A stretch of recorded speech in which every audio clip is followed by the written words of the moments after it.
അതുകൊണ്ടാണ് അതിന് പ്രത്യേകത കൊടുത്തുകൊണ്ടാണ് ക്യാപ്റ്റൻ ഇവിടെ കിടന്ന് തന്നെ റൗണ്ട് അടിക്കുന്നത് നമുക്ക് വേണ്ടിയിട്ട്.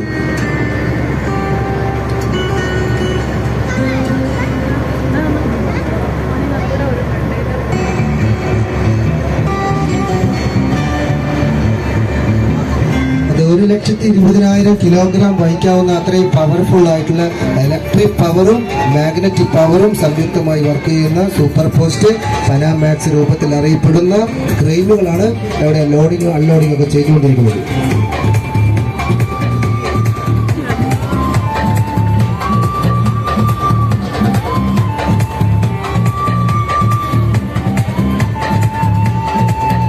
ഒരാൾ ഒരു സംശയം ചോദിച്ചിരുന്നു, എത്രത്തോളം സ്റ്റാഫുകൾ ഇതിലുണ്ടാകുന്നത്? 40-നും 60-നും ഇടയിലുള്ള സ്റ്റാഫുകൾ ഉണ്ടെന്നാണ് നമ്മുടെ ക്യാപ്റ്റൻ നമ്മോട് പറഞ്ഞത്.